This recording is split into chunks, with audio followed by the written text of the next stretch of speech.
no longer collapsed. It stretched infinitely, lined with oil lamps that burned blue. He would walk for hours. The walls would pulse like lungs. And behind him, footsteps. Not his own. One night, he woke up with dirt under his fingernails. He hadn't left his apartment. His shoes were clean. But his hands, caked in soil. And the palm of his right hand had 5 small bruises. As if something had gripped it. Tightly. He began to hear things outside his window at night. A voice. Soft. Familiar. You said you'd help me. March 14, 1996. Hiroshi left early that day. He brought all his equipment, 4 microphones, 2 reel recorders, 3 cameras, and a generator. He left a note with his neighbor. If I don't return by Sunday, burn the tapes. At 5:17 p.m., hikers near the trail heard screaming from the tunnel entrance. By the time police arrived, no one was there. But the recording equipment was still running. All of it. On one of the reels, the girl's voice said. He opened it. Now we're both free. The tapes revealed something horrifying. At 3:42 p.m., Hiroshi enters the tunnel. At 4:01, he begins speaking into the recorder. It's darker than I remember. No echoes. Feels like velvet on the walls. Then. I hear her. She's closer. She's right. A loud screech. The video blacks out. When it resumes, Hiroshi's camera is on the ground, facing up. A figure stands over it, not Hiroshi. Too tall. Face blurred. Almost, smudged. It leans forward. Whispers. Your turn. Then static. In April 1996, a different engineer visited the site. The signal was gone. The antenna remained, rusted. But when he tuned to 217.4 kHz, nothing. Until, briefly. Hello. Is anyone there? In Hiroshi's voice. In 2015, a ham radio operator in New Zealand picked up a frequency loop at 217.4 kHz. It repeated every 17 minutes. Hello. Is anyone there? He thought it was a prank. Until it said his name. I hear you, Grant. Grant had never shared his frequency. The voice then whispered. Tell Hiroshi, it's not over. And behind that, something else. We all go underground in the end. The lake that hums at night. If you ever hear the lake hum, turn around. Do not look into the water. In the summer of 2002, 27-year-old park ranger Eli Moore was stationed at a backcountry outpost near the southern edge of Baxter State Park in Maine, about 5 miles from a remote body of water known locally as Mirror Lake. Mirror Lake wasn't on most maps. It had no official trail leading to it, and for decades, local rangers had quietly discouraged visitors from going there. Not because it was dangerous, on paper, but because of the stories. The locals said the lake could hum. Not every night. Only sometimes. And when it did, something changed. Animals avoided it. Birds fell silent. And worst of all, people who went to investigate, sometimes came back wrong. Or didn't come back at all. The park didn't advertise it, and the state had long ago scrubbed references from official brochures. But the hum was real. And Eli would find that out the hard way. Eli Moore had been stationed in Baxter for 3 years. He loved the quiet isolation, the long trails, the cold mornings, the smell of pine and wet moss. But Mirror Lake? He'd only heard rumors. The older rangers had a saying. If you hear it hum, turn around. If you see your reflection move, run. Eli thought it was a joke. Until July 9, 2002. At 2:13 a.m., his park radio picked up a strange signal. Not a distress call. Just, a tone. Low. Vibrating. It lasted 23 seconds. Then silence. He looked at his map. Only one area corresponded with that signal direction, the basin that held Mirror Lake. Curious, he logged the anomaly, grabbed his flashlight, and made a note. Check basin trail tomorrow a.m. He never made it to sleep. At 3:02 a.m., he heard it. From beyond the trees. A hum. Soft, steady. Not mechanical. Organic, like the low note of a cello resonating inside his bones. He stepped outside his cabin. The woods were silent. Completely silent. No wind. No owls. No rustling leaves. Then the hum grew louder. Coming from the direction of the lake. And then, it stopped. Eli turned to go back inside. But something caught his eye, in the reflection of his cabin window. A figure. Standing at the edge of the tree-line behind him. But when he spun around, nothing. Only forest. He didn't sleep the rest of the night. The next morning, Eli packed a day pack with essentials, water, a flare gun, compass, old topographical maps, and a handheld radio. He scribbled a note in the ranger log. Investigating unusual audio anomaly near basin. Route, unmarked trail south of marker 12. He set out at 6:45 a.m. The forest was dense, overgrown. This trail hadn't been cleared in years.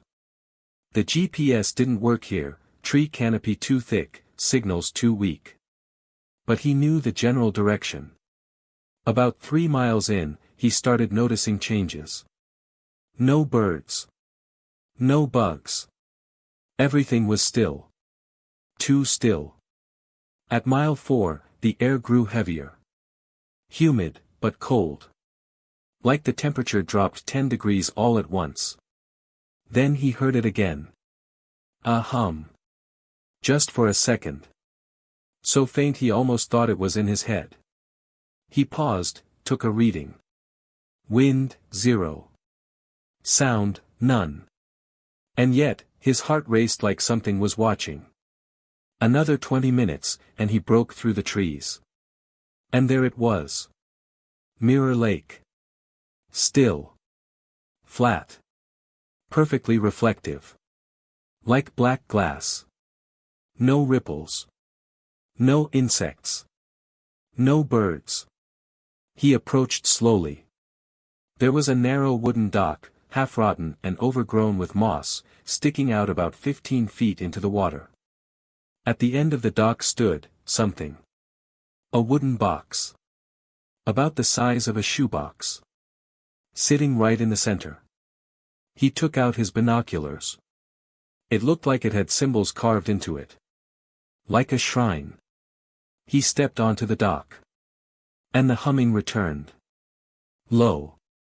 Almost beneath his feet. The lake began to vibrate. The reflection changed. It was no longer mirroring the trees. It was showing something else. A face. Underwater. Staring up. Eyes wide open. Eli froze. The face under the water was pale. Eyes impossibly open. Lips parted as if about to scream, but no sound came. The reflection didn't ripple, didn't distort. It wasn't him. He turned, running down the dock, jumping back to shore. The moment his boots hit dirt, the hum stopped. 5 disappearances. All near the Mirror Lake Basin.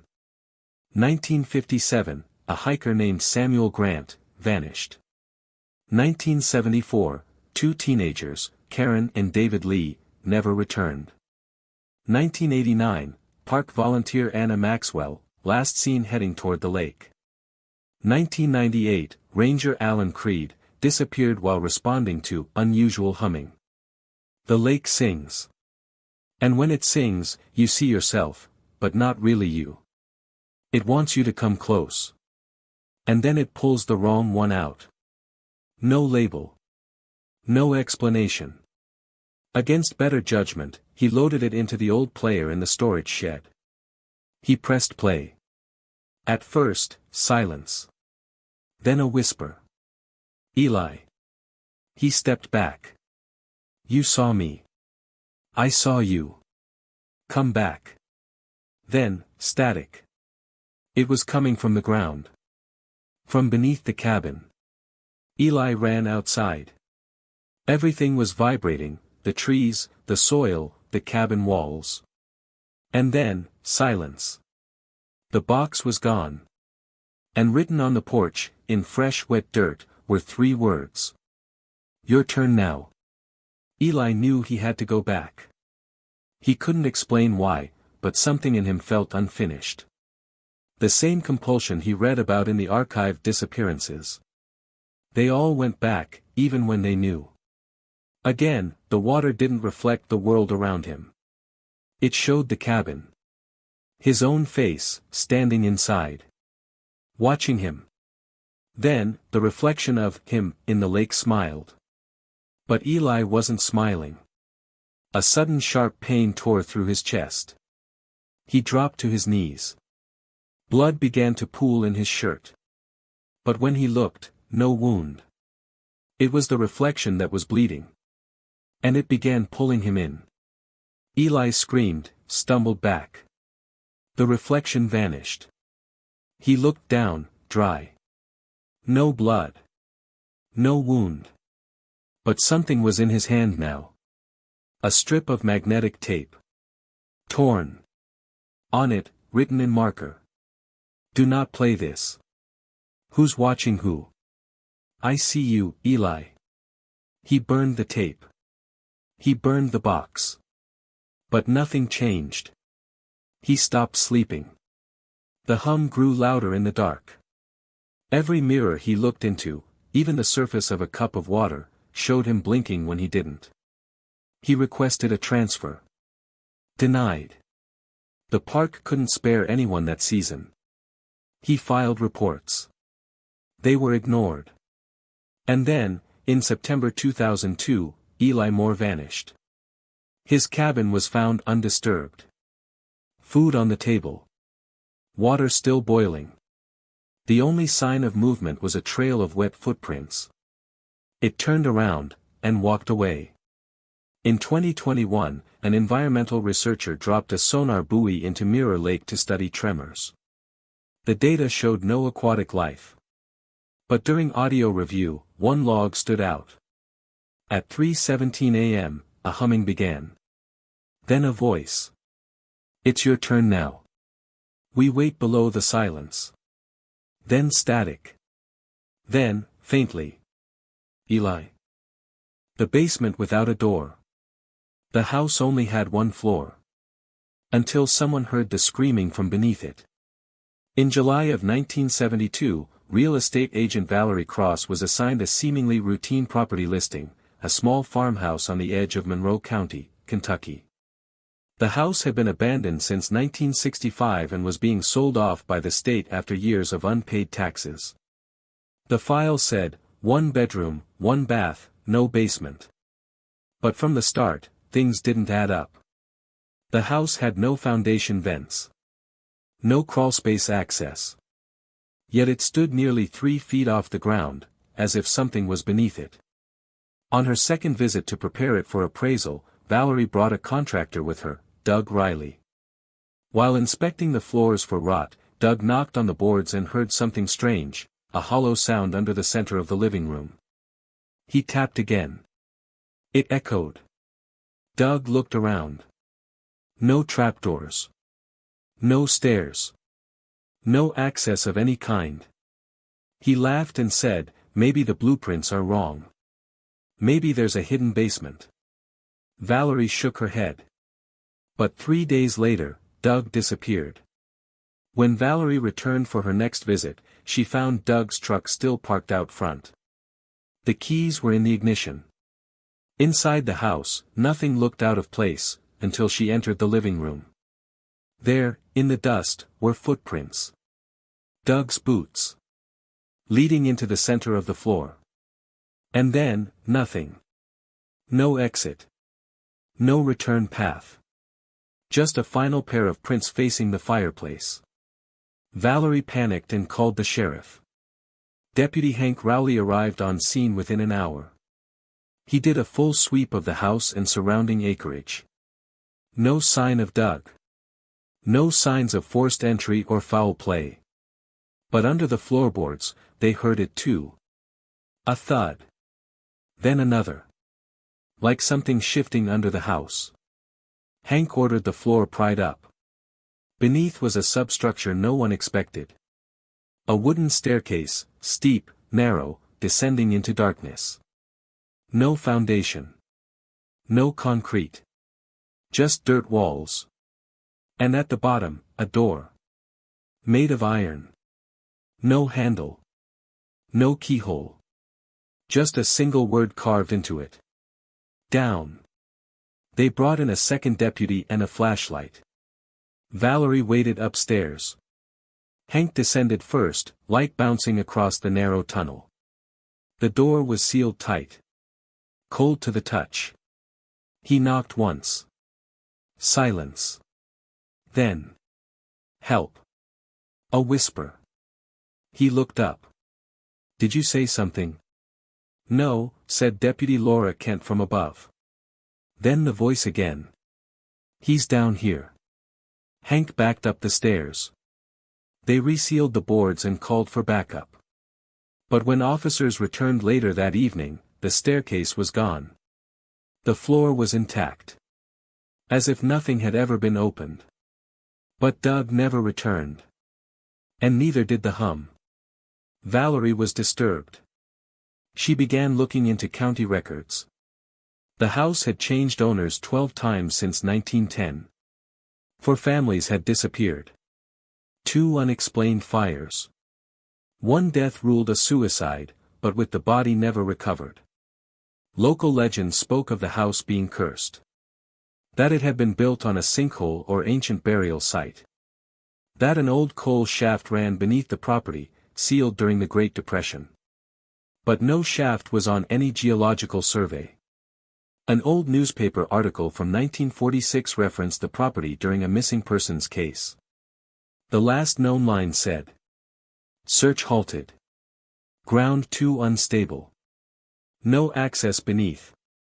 Valerie began to suspect that every time someone went down, something changed.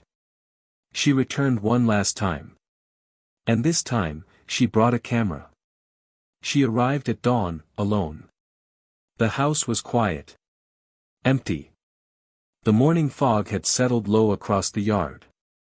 She stepped inside, heart pounding, and immediately went to the living room. The floor was intact, just like after the deputies resealed it. But when she stepped to the center, she felt it. A vibration. Low, subtle, like a heartbeat beneath her feet. She brought a crowbar. With effort, she pulled the floorboards up again. And just like before, there it was. The staircase. Waiting. The air rushing up from it was cold. She mounted a small camera on her shoulder, clicked on a flashlight, and began to descend. Every step creaked. The walls were damp, packed dirt. She counted 12 steps. At the bottom, the iron door. Still sealed. Still cold. She reached out. This time, it opened. Silently. The hinges didn't groan. The door simply swung inward into complete darkness. She stepped through. And everything went quiet. No footsteps. No breath. Not even the sound of her own heartbeat. She tried to speak. Nothing came out. She turned, but the door was gone. Inside the envelope was a cassette tape. And a note. I saw it smile before I heard it speak. The tape was delivered to the Monroe County Sheriff's Department. It was played once. According to records, the officer on duty, Deputy Laura Kent, described the audio as follows. First, heavy breathing. Then the sound of a wooden staircase. A metallic creak. Then silence. For 47 minutes. At minute 48, a voice. It's not a basement. Then, another voice, identical, but overlapping slightly. It's not a house. Then. It's not her. Then, laughter. 3 voices. All the same tone. All slightly off from one another. And finally. We're all down here now. Followed by the sound of scraping. Metal on stone. And a single word, whispered, impossible to source. Look. The tape ends with a long, low tone, like feedback, but more organic. A humming. That didn't stop when the player was turned off. But the house wasn't there. The land was empty. Just trees and grass. Until nightfall. One of the crew, filming B-roll, noticed something in the footage. In one frame, just a single frame, behind the trees. A roofline. A window. And a faint light. The next frame, nothing. They stayed overnight, camping on the edge of the woods. And just after 3 a.m., the humming began. Every recorder failed. But one camera, analog, 8mm, captured 7 seconds. It showed a wooden floor. Footprints, leading inward. A mirror. And in the mirror, all 3 investigators. But not facing the camera. Facing the mirror. And smiling. In 2022, 50 years after the first documented event, a new housing development was approved near the old Monroe County line. The area had been logged and cleared, permits approved, and the lots surveyed. No signs of previous structures remained, officially. But Lot 17, a small patch of land near the edge of a shallow ridge, kept being passed over. But when they went to inspect, something was already rising from the hole. A door. Iron. No handle. No keyhole. Just one word etched into it. Again. Next to it, a cassette recorder. When the tape was played, it was blank. Until minute 17. Then. It never needed a door. It just needed someone to open it. Now you're part of it too. Then static. Then, footsteps. Then a voice. Look. And finally. We see you. The site was abandoned. Development halted. No official explanation given. But locals say that if you walk by Lot 17 after dark, you can hear someone knocking. Not from a door. From beneath your feet. The house that found its owner. Most people search for a home. This home searched for a person. In the spring of 1987, 36-year-old Gwyneth Price received a letter. It was handwritten, on thick, pale paper with no return address. The letter was simple. Congratulations. The property is yours. You may move in immediately. There was no sender. No deed. Just an address. And the address wasn't one Gwyneth recognized. She lived in Cardiff, worked as a dental assistant, and hadn't applied for any housing program or sweepstakes. She thought it was a prank. But the address was real. She checked a map. It pointed to a village in the northern hills of Wales, Penrhyn, though she had never heard of it. Out of curiosity more than anything else, Gwyneth drove north that weekend.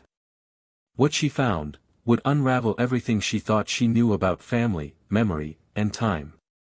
Penrhyn was smaller than she expected, barely a village at all.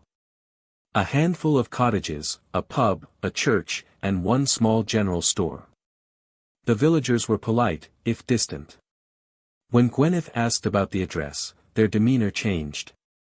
They glanced at each other. One old woman muttered, "It's been empty a long time." Gwyneth followed the narrow lane northward, past stone fences and mossy woods. Finally, at the end of a broken path, she saw it. A 2-story house, slate roof, ivy climbing the brick walls, windows clouded with dust. But it wasn't abandoned. The grass was trimmed. The steps were swept. The front door was unlocked. Inside, furniture, intact. Photographs on the walls. A kettle on the stove. And by the fireplace, a small table with a teacup. Still warm. No one was there. Gwyneth felt something strange. Not fear. Familiarity. Like she had been here before. But she hadn't. She was sure. That night, Gwyneth stayed in the house. She hadn't planned to, but something about it made her feel like she belonged there. She used the sheets already folded on the bed. She cooked eggs with groceries that were already in the pantry. Nothing expired. Nothing spoiled. At midnight, she woke to a sound. Scraping. From the hallway. She opened the door, nothing. Except a draft. She followed it to the far wall of the living room. Behind a tall cabinet, the wallpaper was peeling. She pulled it back. Beneath the paper, writing. Dozens of names etched into the plaster. One was circled. G. Price, 1951. Her name. And the year, decades before she was born. She stared at it, running her hand over the mark. Her hand fit into the groove perfectly, like she had written it. Then, a knock. From the front door. She opened it. No one was there. But the photograph on the entry table had changed. It now showed a young girl. Standing in front of the house. And Gwyneth recognized her. It was her mother. The next morning, Gwyneth drove back into the village.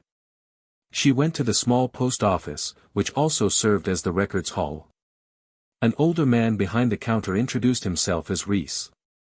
When Gwyneth asked about the house at the edge of the woods, Reese paused. "You mean the Perry house?" She shook her head. "I don't know. I just received a letter. It said the property was mine." Reese looked troubled. "There've been 5 owners," he said. "All from the same line. All with your last name." He retrieved a dusty leather binder and flipped through its brittle pages. There they were. Owen Price, 1901. Helen Price, 1929.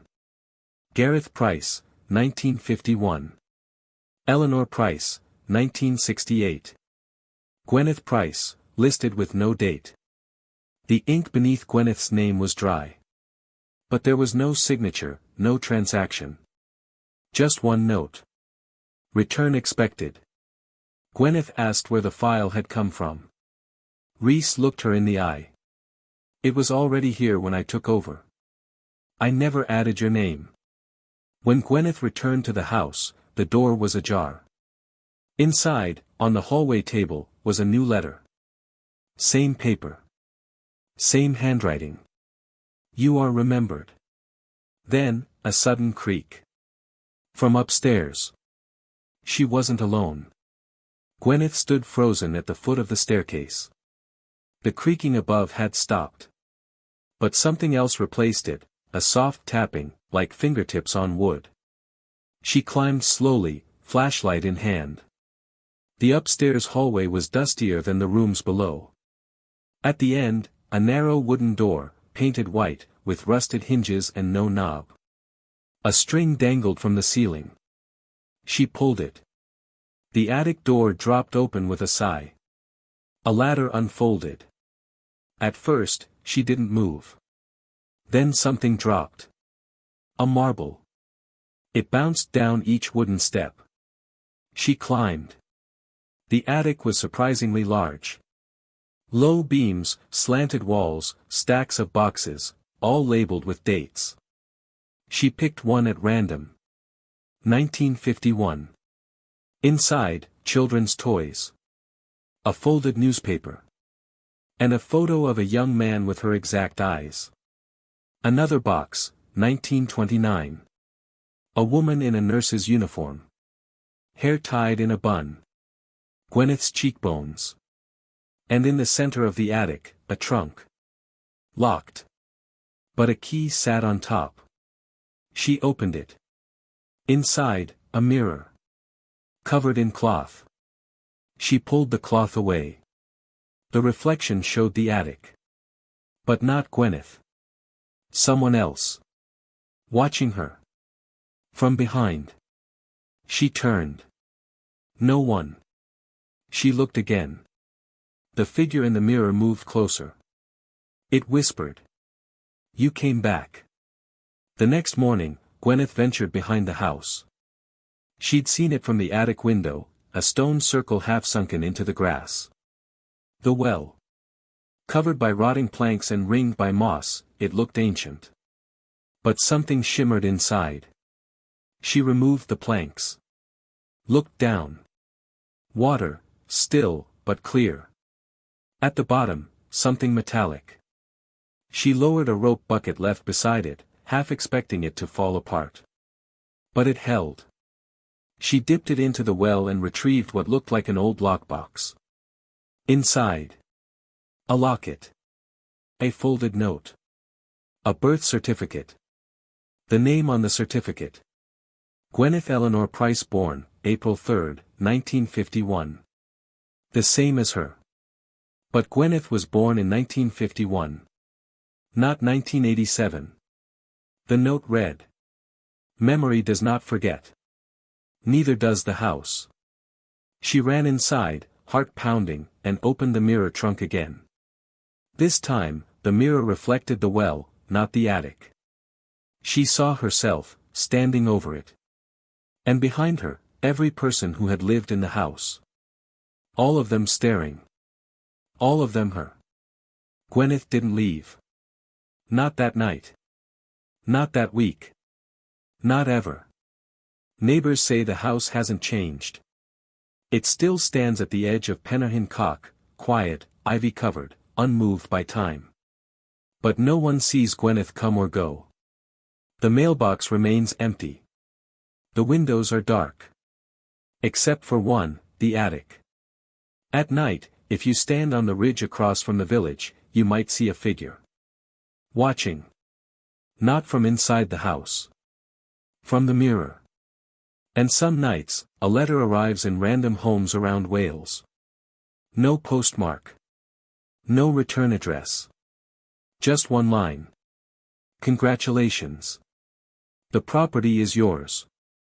But the name at the bottom? Always the same. G. Price. And the house? It waits. Because it doesn't need to be found. It finds you. The boy who died in every timeline. They changed schools. They moved towns. They changed the date. But no matter what, he always died. It began in Udaipur, Rajasthan, in the spring of 2005, when a 6-year-old boy named Arav Malhotra was found unresponsive in his classroom. No one saw what happened. One moment he was coloring. The next, head down, unmoving. His teacher thought he was asleep.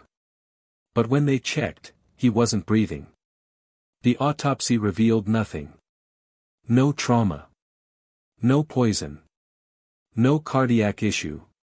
Just, stillness. The official cause of death, undetermined. But that's not where this story begins. And it's definitely not where it ends. 2 days after the funeral, the principal of Arav's school, Mrs. Kaur, received a strange phone call. A headmistress from Jaipur, 400 kilometers away, was asking about Arav. But not because she'd heard about his death. She was calling because he had just enrolled at her school. Same name. Same birthday. Same face, she even sent a photo. And the photo showed the same boy. Mrs. Kaur was too stunned to reply. That night, she contacted Arav's parents. They hadn't authorized any re-enrollment. They were still in mourning. Mrs. Kaur faxed over the new school's registration form. The handwriting was identical to the one in her own files. Even the emergency contact was the same, Mr. Adifir Malhotra.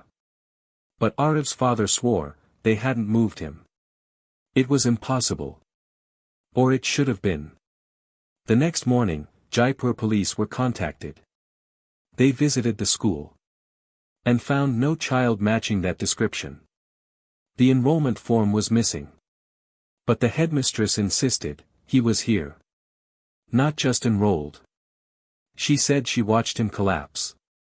In the middle of morning prayer. And he never got back up. Over the next 6 months, similar incidents were reported across Rajasthan. Always the same.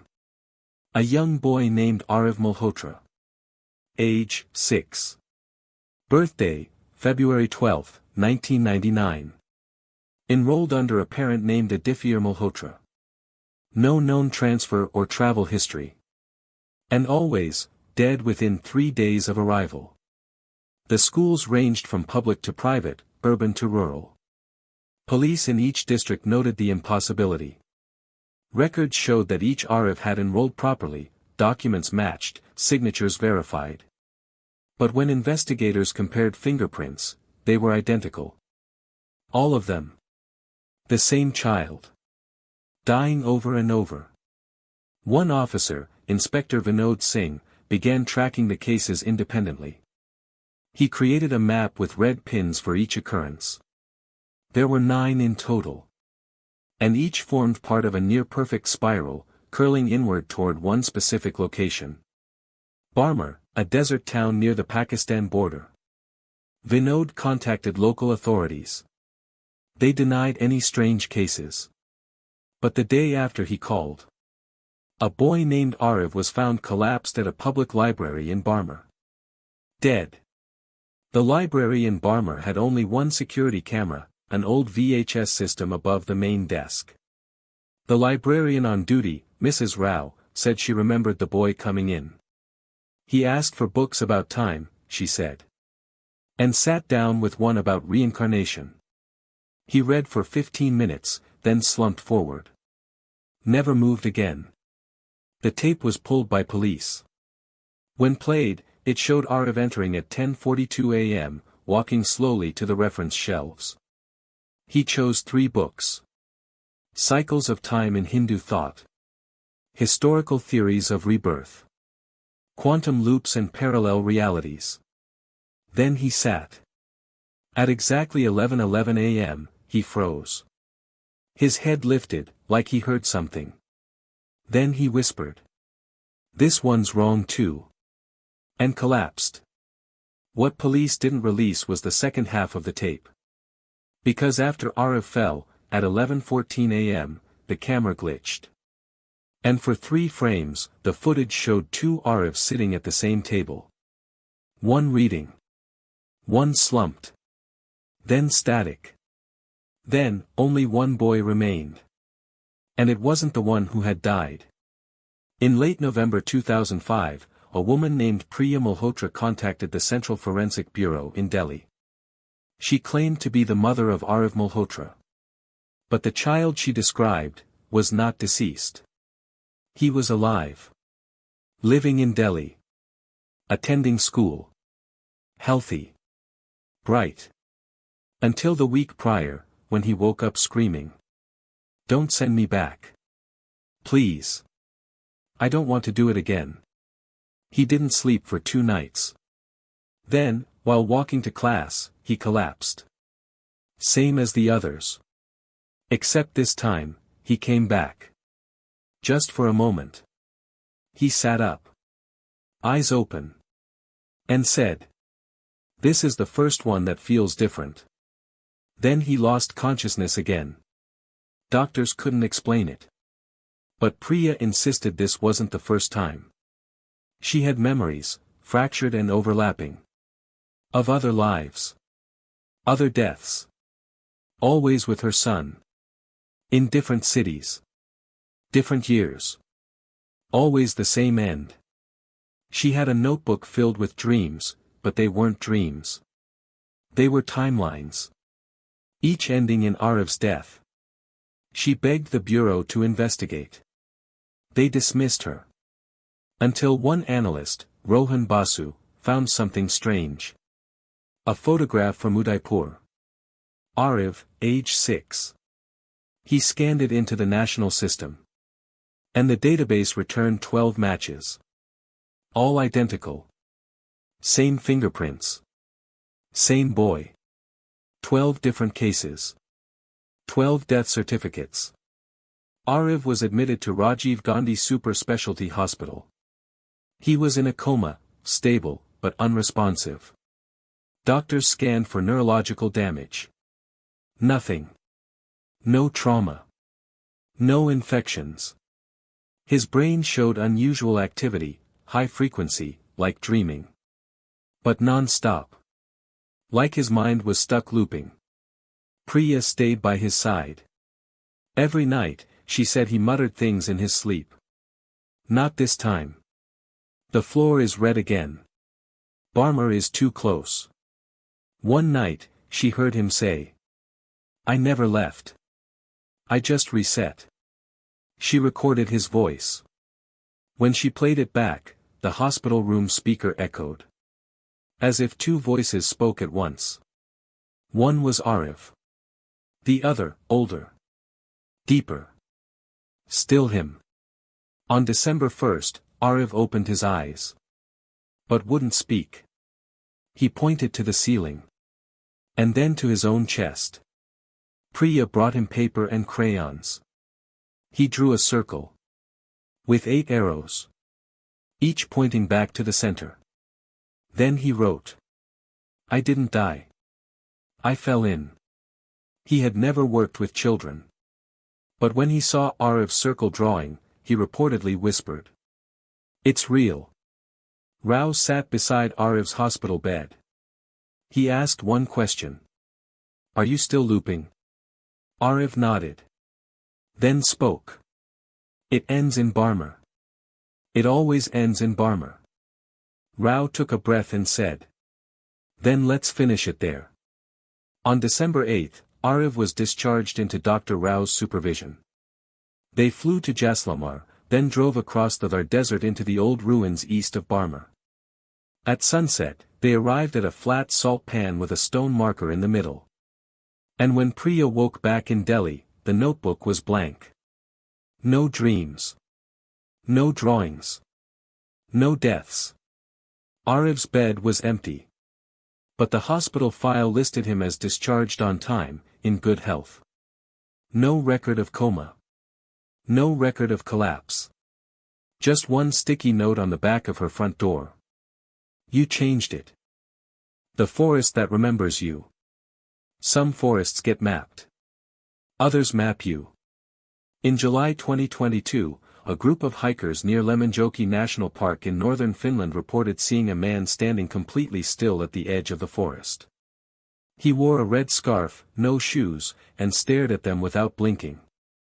They waved. He didn't respond. One of the hikers, a woman named Alina, snapped a photo. When they looked at the picture, there was no one there. Just trees. But when they looked up again, he was gone. That night, Alina dreamed of the same forest. Same spot. Same trees. Only this time, she was the one standing still. Someone else walked past her, but couldn't see her.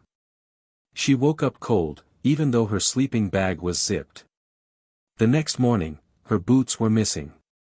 They searched for them for hours. Found them at the edge of the forest. Facing inward. And inside the left boot, a folded paper. You've been here before. 2 weeks later, a forestry drone operator named Michael Jarvie was reviewing routine footage captured over Lemmenjoki. One clip, about 30 seconds long, froze his screen. At first, it was just a bird's-eye view of pine trees. But at timestamp 017, the treetops shifted subtly. Like something moved beneath the canopy. Michael zoomed in. For 2 frames, the thermal camera caught a shape. Humanoid. Upright. Cold. But, perfectly still. And standing in an impossible spot, a ledge with no access trail. Michael marked the coordinates. He returned the next day with his own drone and a GoPro. What he found made him quit his job. The ledge existed. But it wasn't a ledge, it was a shelf of compacted moss and fractured shale, barely large enough to stand on. And at its center, a pair of boots. Facing inward. Just like Alina's. Michael didn't touch them. But he noticed something worse. His GoPro, set to time-lapse, caught a brief flicker behind him. When he reviewed the footage later, frame by frame, he found it. At 12:13 p.m., for exactly 1 second, his own face appeared over his shoulder. But he hadn't turned around. And the face in the shot was older. Scarred. Michael deleted the files. Or tried to. They came back every time he rebooted. And the folder was renamed. You left something here. 2 months later, a solo backpacker named Samu Laininen entered the same region of Lemmenjoki, recording a nature vlog for his small YouTube channel. He never published the last video. Because it wasn't found on his camera. It was recovered from an anonymous email sent to his sister. The subject line was a GPS coordinate. The body, blank. The attachment, forestmemory.mov. In the video, Samu is visibly unsettled. He says he's been hiking in circles for hours. His GPS shows random spikes in elevation. The forest seems off, he says. Too quiet. At 3:21 in the footage, he stops in front of a tree unlike the others. It's wide. Weathered. Scorched along one side. He calls it the memory tree. Not because of anything mystical. But because someone carved names into it. Hundreds. Some recent. Some faded. All in the same handwriting. He finds his own. Samu Laininen, carved near the bottom. Right next to another name. Michael Jarvi. He walks around the tree. On the opposite side, there's a small hollow. Inside it, a scarf. Red. And a Polaroid photo. Of a group of hikers. Alina is in the center. But none of them ever took that photo. In the last 30 seconds of the video, Samu begins to cry. He says he hears something, a whisper in the leaves. Then, just before the clip ends, he whispers back. I remember now. This is where I stayed. Cut to black. In late October, a rescue team responded to a distress beacon triggered near the eastern ridge of Lemmenjoki. The signal came from a hiker's pack registered to a missing person, Henri Toivonen, last seen in 2018. When they arrived, there was no pack. But they found footprints, barefoot, circling a pine tree again and again. In the center of the ring, they found a wax-coated notebook. The first page read. This forest keeps an echo of you. Not just sound, something deeper. Inside were drawings. Diagrams. Notes written in multiple styles, possibly multiple hands. Some entries were scientific. Some read like dreams. The trees mark who was here, not when. It loops, but only if you remember. Forget, and you leave. Remember, and you're called back. Back at the ranger station, one officer recognized the handwriting. It matched notes submitted by a drone operator named Michael Jarvi, who had disappeared months earlier. No search had been authorized. Because no missing person report had ever been filed. But they found a picture in the notebook. A photo of the ranger station. Taken from the roof. Date stamped, tomorrow.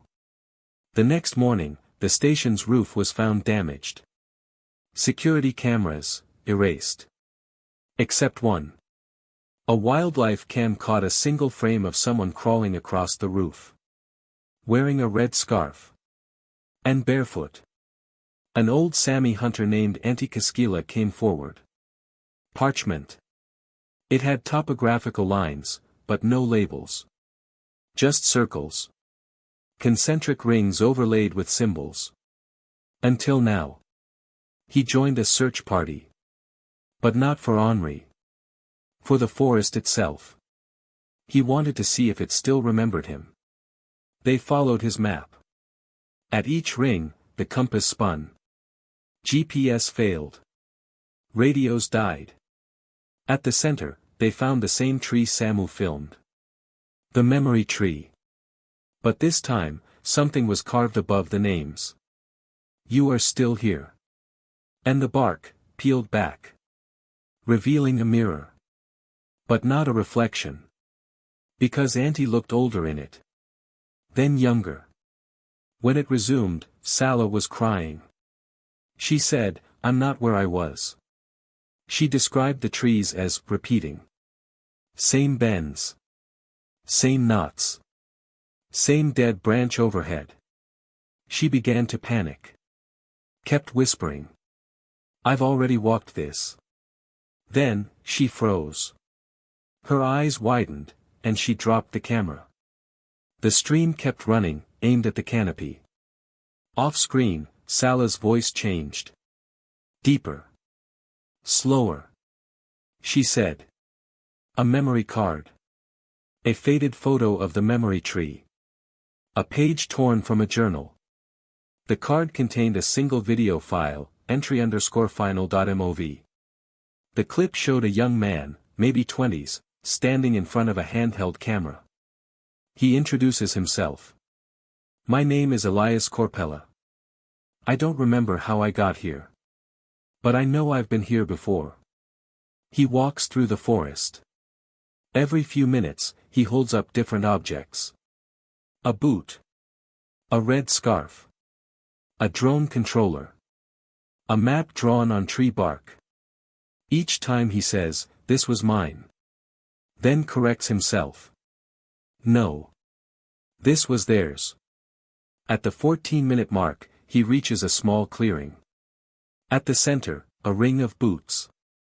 All different sizes. All facing inward. He places his in the center. Then looks up. And says. If you remember me, I can leave. The video ends. The journal page reads. We only stay because we forget. If the forest remembers you, you can remember yourself. Then, only then, you walk out. But if you forget, it will remember for you. And it never forgets. The village where no one looks up. The sky sees everything. That's why they stopped looking. In the summer of 1994, an anthropology student named Teresa Alvarez visited the remote mountain village of San Isidro del Cielo, in central Puebla. She was studying pre-Columbian linguistic patterns. But she noticed something strange. No one, not one villager, ever looked up. Not at birds. Not at planes. Not at the clouds. Children were taught from an early age to keep their heads down when outdoors. And at sunset, everyone stayed inside. When Teresa asked why, the village elder said. Up is where the bad thing lives. She thought it was superstition. Until she looked up. And saw something watching her back. 3 years before Teresa's arrival, in 1991, the village priest disappeared. Father Aurelio. Beloved by the town. Known for tending to the sick and organizing food drives during drought seasons. One night, he gave an unusually passionate sermon about confronting what watches from above. He told the villagers that fear was a chain, and that if they only lifted their eyes, they would see that it had no power. Some of the elders reportedly stood and left mid-sermon. That night, Father Aurelio rang the church bell for the last time. At 3:13 a.m. When villagers arrived the next morning, the door was locked from the inside. But no one answered. When the constable forced it open, they found no sign of struggle. Everything in the church was intact. Except for one thing. The crucifix above the altar, normally affixed to the wall, was embedded in the ceiling. Perfectly upright. As if gravity had reversed. There was no trace of Father Aurelio. Only his journal. The last page read. I looked up. And it looked back. I am not the first. The bishop declared him deceased. The parish was left unfilled. The town went back to its rules. No one looked up. Until Teresa. After her first week in San Isidro del Cielo, Teresa became obsessed with the villagers' fear of the sky. She asked about birds, weather patterns, anything that would explain their downward gazes. The children refused to answer. One boy whispered, "The birds don't fly here anymore." She thought he was exaggerating. Until she realized he was right. In the 10 days she'd been there, she hadn't heard a single birdsong. Not even crows. One morning, Teresa left a mirror angled on the edge of her windowsill. It reflected a slice of the sky. For hours, it remained unchanged. Then at exactly 2:07 p.m., a flicker. Not clouds. Not birds. A shape. Something, still. Just floating. She blinked and it was gone. But the mirror had cracked. From the center, outward. That night, she recorded herself reading her field notes. At the 37-minute mark, her voice stopped. And a new sound appeared. A soft humming. Rhythmic. Hollow. Then a voice, not hers, whispered. "Why are you watching?" She turned off the recorder and fled the house. Outside, the village was silent. But something pulled her gaze upward. And high above, against the starless night, something moved. Slow. And it blinked. Not with eyes. With light. The next day, Teresa was approached by a woman named Rosa, who introduced herself as the niece of Father Aurelio. Rosa had moved to the city years ago but returned to San Isidro to investigate her uncle's disappearance. She had been warned not to speak with outsiders. But she trusted Teresa. She handed Teresa a cassette tape. Said it had been mailed to her 2 weeks before Aurelio vanished. It was unlabeled. Just a blank cassette with "Confession Final" scrawled on the envelope. They played it together. The priest's voice began softly. "I write this for no eyes, but speak it for the ears that may wander." He described an event in 1989, 2 years before his disappearance. He had looked up during a solar eclipse. And for a moment, he saw something floating between the shadows. Not in the sky, but in the space above thought. It was shaped like a question you forgot to ask. And it saw me. He claimed the village once looked freely toward the heavens. Until one night in 1963, the year the bells rang by themselves. Everyone who saw what hovered there began to change. Some grew silent. Others wandered into the woods and were never seen again. The elders created the rule, "Do not look." And the thing, whatever it was, respected that. So long as no one broke the pact. The tape ended with a final whisper. "It waits for one who will name it. And naming brings it close." That night, Teresa heard the bells. But the church had been closed for years. She opened her curtain. And the sky was not dark. It was watching. The next morning, Rosa took Teresa to a nearby ridge. A narrow path wound up into the high trees above the village. She called it the place where prayers go unheard. At the summit stood an abandoned chapel. Small, crumbling, overrun with vines. Rosa said her uncle had come here often, sometimes staying overnight. Inside, they found dozens of wax figures lined against the walls. All faceless. All facing downward. In the center of the altar, a cracked bowl of obsidian. When Teresa peered into it, the sky reflected perfectly. But she realized something. The stars weren't where they should be. Some twinkled, backward. Others pulsed like heartbeats. And then one of them moved. A line of black against black, approaching. She dropped the bowl. It shattered. And the chapel walls groaned. As if exhaling. Outside, the sky had darkened. A storm? No. The clouds were static. The wind didn't blow. But the darkness crept inward, from above. Rosa knelt and began to pray. Teresa grabbed her recorder. Her final log. I think it hears prayers. Not words. Not thoughts. But intention. The sky is not empty. And what's in it, remembers. As the darkness fell completely, one beam of light cut through the clouds. A thin vertical line, like a keyhole. And something opened.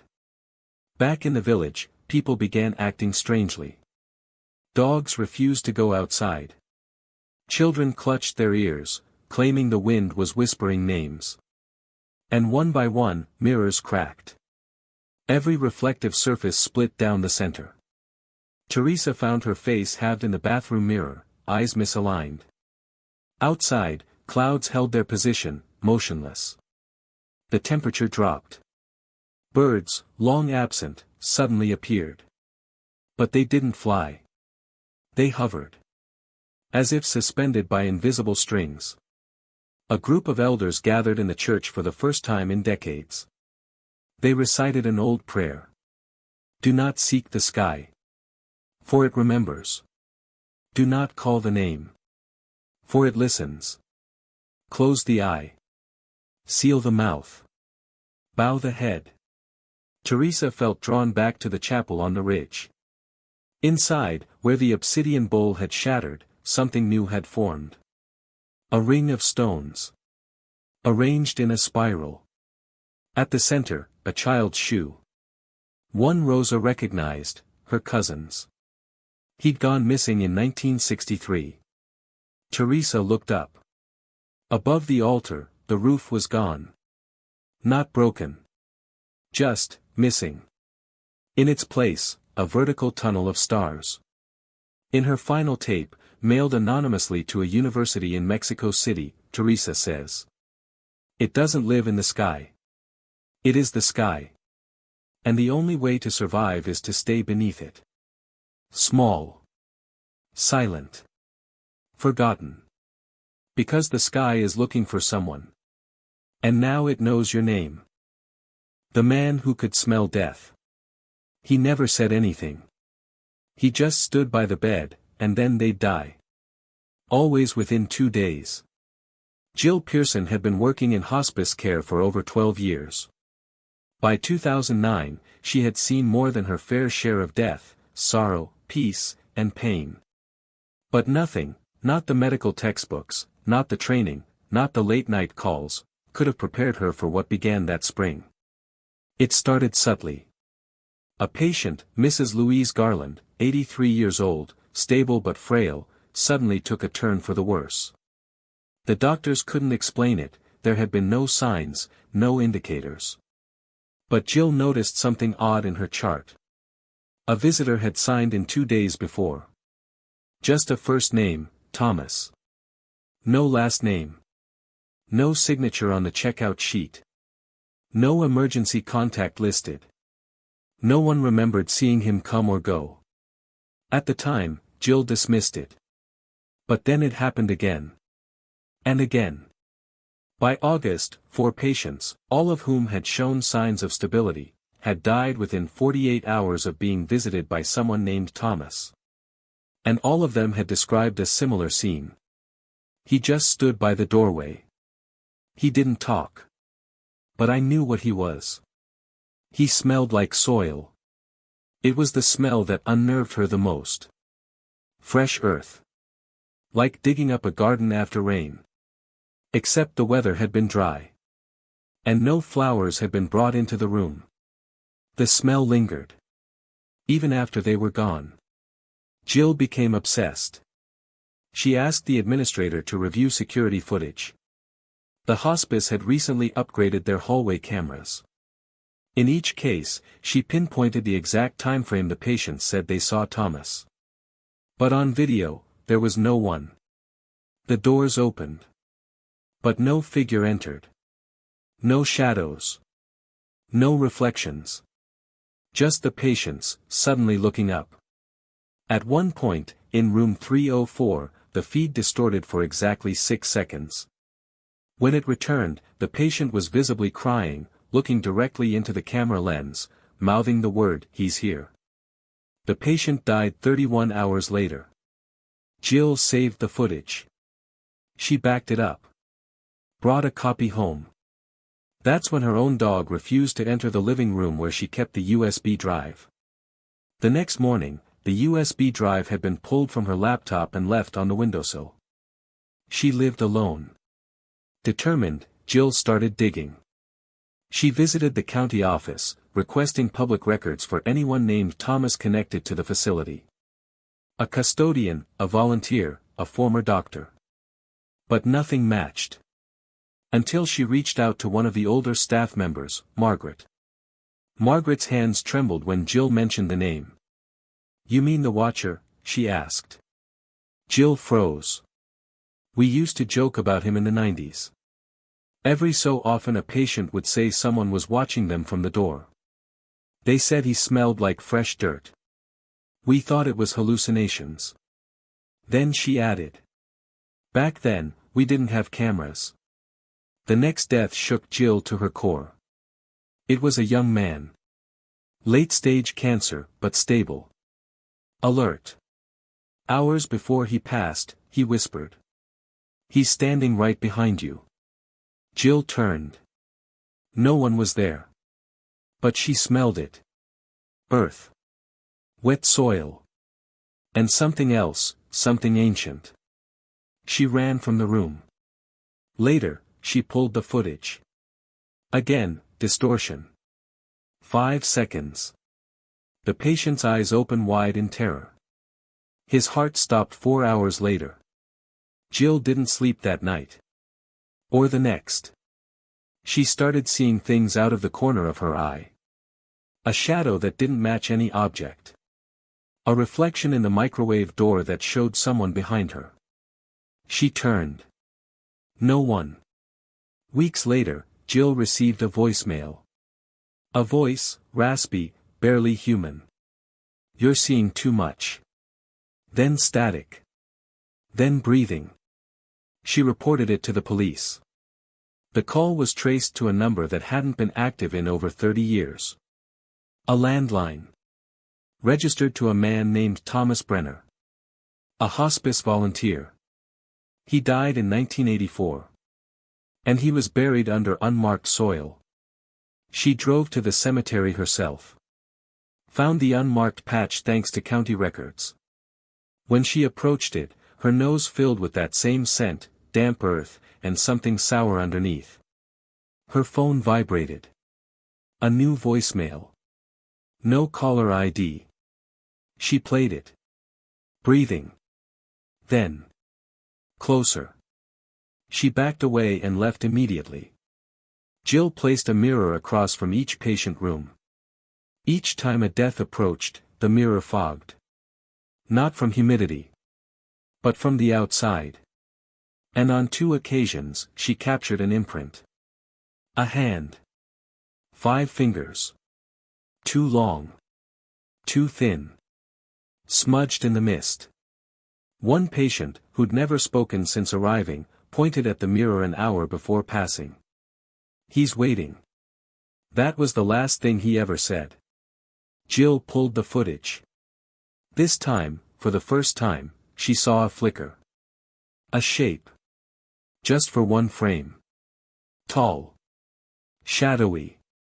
Standing inside the room. Jill left the job in 2010. She moved to another state. Changed her number. Tried to forget. She worked at a small-town clinic for the elderly, far from the city, far from anything that reminded her of hospice. For a time, things were quiet. Until one night, as she was closing up the clinic, she caught a glimpse of something in the hallway.